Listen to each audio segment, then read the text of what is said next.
Start. I bought this back in 2017. Bought the truck. The first time or the second time? The first time. So I bought it for the first time for about $1,000. It only had 150,000 miles on it, and I bought it with the full intention of, well, I want to do the full. I couldn't buy a 240 at the time.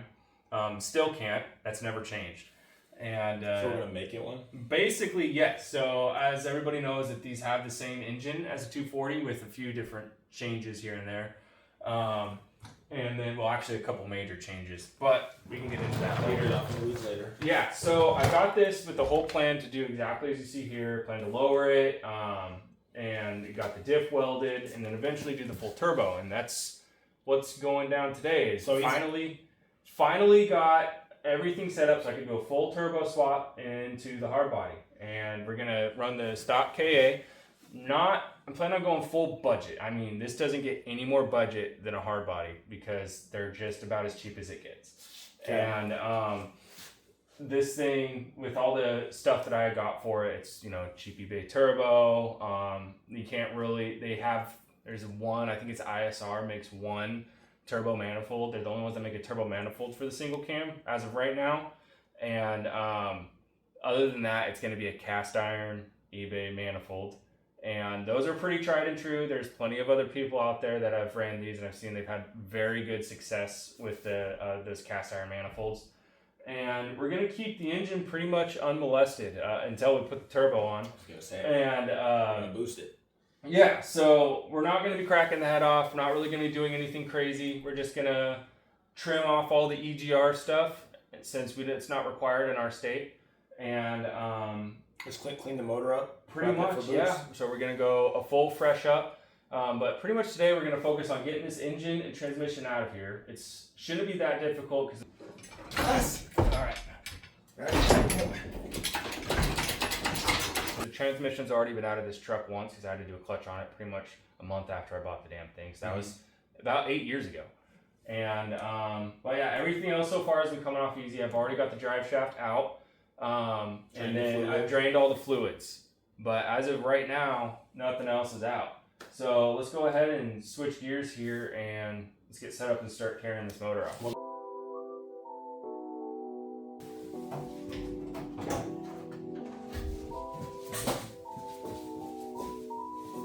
In the bed or up the top? Right in there. Yeah, cool. Okay. All right, now we can actually see in here. Damn. Yes. So these hard body engines are not the prettiest. They're very, they're kind of a mess. They have a 4-barrel intake style setup, as you would see on like a carbureted vehicle. And this is a 1990. So this is the year right before they switched from the Z24 engine, which was carbureted, and went to the KA. And all of this right here is all gonna be gone. This is all emission stuff. All of what? Everything right here. So we got this canister, and then I don't really know the exact name for everything, but we've got this diaphragm here. We got some sort of a EGR pump of some sorts there, and all that's going to run and into the intake here. So the full EGR system and all this emission stuff will be gone. So there's going to be a lot of shaving we're going to do on this bay. Yeah, so I'm pretty stoked on that because it's a very much an eyesore. Just gonna clean it up so it looks pretty, right? That's the plan. Yeah, and I think the first mode of action for the actual teardown of this thing is gonna be I'm gonna remove the full intake and manifold, like everything. So, anyways, yeah. So I'm gonna pull the intake, the entire manifold and everything off. I think I could probably leave the power steering pump on, probably not, but yeah, I'm just gonna pull it off. It should give us a lot more room to move the engine around, maybe some more anchor points and everything too, once we actually start hoisting it. But yeah, there's only gonna be 2 motor mount bolts, I wanna say. And then there's the rear transmission mount. Are we yanking it with the transmission together? Yeah, that's the goal, is to take it all out. Okay. Or else I'd have to jack this thing up off the ground, pretty much send it to the moon, so that way the transmission will fit out. It's not a big transmission. Well, technically, couldn't we disconnect, pull the motor, and then pull the transmission out the top? Not You could, but I wouldn't advise doing that. It's just as easy to leave it mounted to the motor. That way, it's braced in some some way, because there's no front mount on the transmission. So as soon as you disconnect, you'd have to prop it up. The transmission's gonna fall down. Yeah, that makes sense. On the tail section. Gotcha. So, yeah, there's only really like 3 mounts that hold motor and transmission. So, well, let's. I'm done yapping. So I want to start linking.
That's why I feel like fucking it was.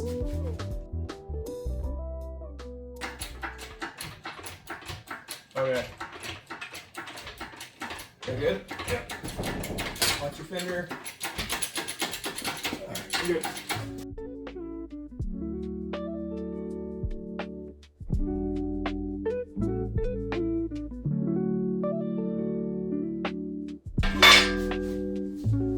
Oh, she's out. Zoom to the moon, brothers.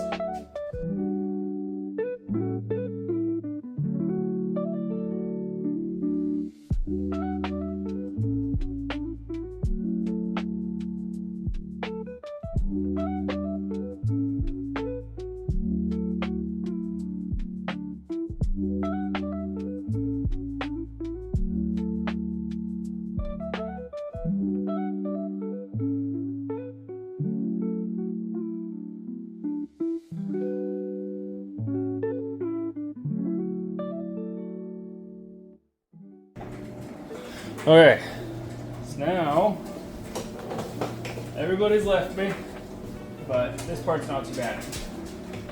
Basically, you got your clutch and everything here, so we gotta pull the clutch off, and then you gotta pull the flywheel off, get rid of this flex plate, and then we can go ahead and bolt it up to the engine stand. So I'm gonna go ahead and zip this off.